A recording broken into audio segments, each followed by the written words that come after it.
Namaste, Om Sai Ram. Today we are continuing the series on the life of Baba's Mahabhakta Anna Sahib Gavankar through the pointers shared in the book Jewel of Sai Devotion. So, Gautam, there is a pointer on faith, and coincidentally, in the last episode, I ended it with an astrological chart, and this is pure, I can't use the word coincidence, but this has a Leela on astrology. So I feel it's very apt. Yes, that was beautiful that one should have just the planets of Shraddha and Saburi in one's astrological chart. So you see, this reiterates that very point. I'll just read out this. Purandare Kaka had come to Shirdi. He was accompanied by his wife and newborn child. Many astrologers had told him that the child's birth was not at an auspicious time. The Mool Nakshatra was not a good omen. Many well-wishers asked him to perform rituals and remedies for the well-being of the child, but Kaka did not pay any heed.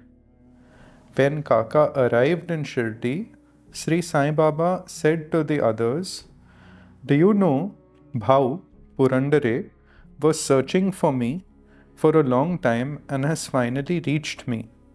Baba's words were mysterious. Someone told Sri Sai Baba, "He does not listen to anybody's advice. Baba, you please ask him to perform the Shanti rituals for his son." So Baba replied, "Anna, why should Kaka take anyone else's advice when I'm here?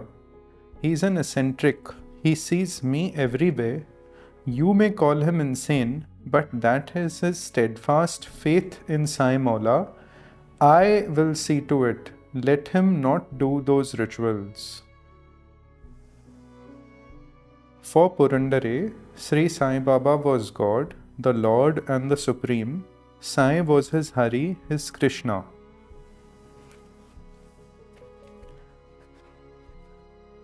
So, this is exactly what we were speaking in the earlier episodes ending. And this particular nakshatra is quite dreaded for someone who knows a little bit about astrology. So there could not be a more extreme example when you speak of this, the Mula nakshatra, and Baba saying, even that doesn't matter, his faith, I will take care of it. Right. Yes. Because what he is saying is that the Supreme, Parabrahman, the Absolute, which Baba was a representation of, overrides that. But this point on faith, perhaps Nick, you'll remember we did a meditation on faith some years ago on your channel, which was very well received. You see, faith is not faith for goal. It was not his goal, right? His faith was towards Baba, his surrender was towards Baba, as a result of which the child was taken care of, right? So it's very important for us to understand true meaning of faith. Faith is, the true simple description is that whatever happens, I have the faith that Baba is behind it. Bas, nothing else. So we keep coming back to this goal-oriented faith is not what Baba is pointing towards. And I underlined one line specifically in this pointer, which I'd like to share with everyone, which I think is very important, where he says, when someone experiences Hari or God or Sai, call him by whatever name, like I said, Parabrahman, Sai Baba, whatever, he forgets what pain is. Even when he is in pain, calmness constantly flows within his heart. You see, this is very important. We can take our own lives. Supposing we are down with the flu, with a nasty stomach bug. Is our attention fully on, oh, why am I suffering? I should not be suffering, and all negative thoughts? Or is there a part of us which is still calm and witnessing that suffering is there, physical suffering the body is going through? So this makes that suffering more bearable. The greatest of masters like Ramakrishna Dev had cancer, Ramana Maharshi had cancer, and they cried out in pain. They are after all human, in the human form. It is bound to be. But beyond that, they were completely oblivious to the story behind the pain. So faith, which is what we are coming to, this is where this line is, brings about the calmness in the heart even when one is suffering. Isn't that beautiful? For me, this really struck me. It was so well expressed by Anna Sahib, and this is what I'd like to share, that we are experiencing different forms of suffering. Some people listening to this series may have financial suffering, some may have physical suffering, some loss of some kind, but that calmness in the heart while suffering is brought about through faith.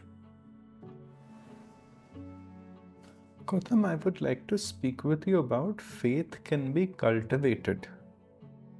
See, by the mere listening of these stories of the Mahabhaktas, their blessed satsang with Baba, at some level, these are like the seeds are being sown. So it may be an incremental process for many people, but for example, if one is in pain, be it financial, physical, whatever, the mere remembrance of a Leela like this, or for example, you go through a difficult time, someone says, oh, go to this astrologer, go here, go there.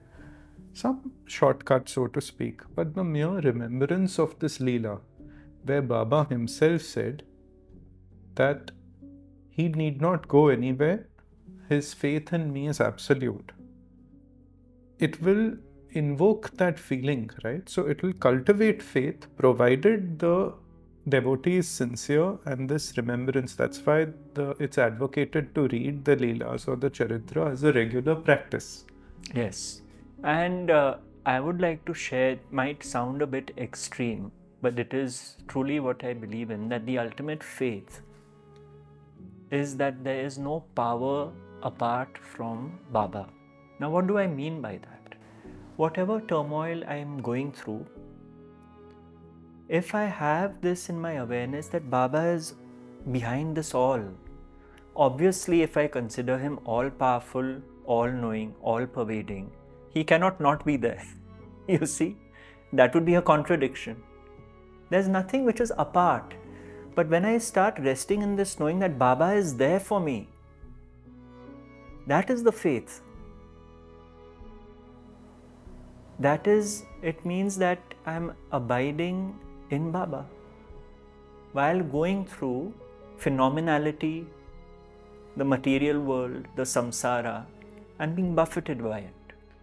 So I get detached from the suffering in that sense. I'm no longer identified with it. I don't create a story around it. I don't add psychological suffering to what is just suffering in the moment, because my faith is there that there is nowhere that Baba is not. That to me is true faith.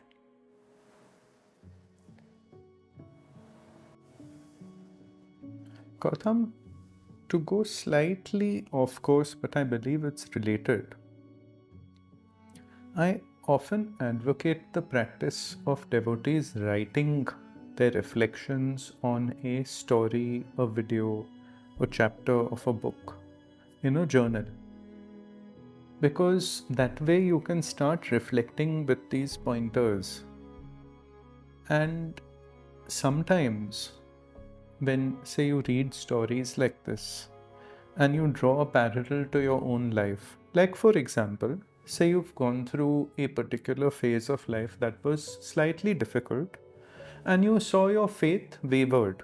You don't beat yourself about it, but the asking yourself the right questions in context to these stories can have a positive effect on someone. It could deepen their faith, even if one has the honest understanding that maybe their faith is slightly kacha at the minute, but the intention for it to deepen is there. The yearning, the devotion is there. So this practice, I feel either one can do it mentally or one may even write. So if you look back 2 years or in the pandemic or whatever, like see, I, for example, did not take the vaccine. When she was not well, I have seen it firsthand. I would say I was blessed to see this. The family rushed her to the hospital. She refused treatment, came back. Next day she was fine. She said, Baba is my doctor. Coincidentally, this book starts with Anna's life. When he was a young child, he was quite not well. And Yashwant Rao ji, a relative of Hemadpant's, had come to their home and he said, as no remedy could be found, now you take Baba as your doctor. He had returned from Shirdi. Say, Baba, you are my doctor. We surrender to you. And thereafter, the child was cured.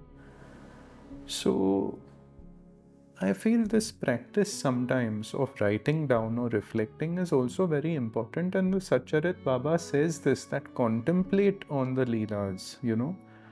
After reading, spend time in their contemplation, and in that precious jewels of self-realization you will be given. You see, writing, my personal feeling is better than mentally recalling. Because when we maintain a journal, as you were just saying, in retrospect, let's say we maintained it for 1 year, hypothetically. I will know my thoughts and feelings 1 year ago and how they are changing through the passage of time. So it is actually a wonderful practice. I used to do it, and through my writings I could see my own personal evolution, and I would certainly recommend it for those who are inclined to it. It's really wonderful. Now, my mother's path is Kundalini Yoga, and her students have many experiences related to Kundalini.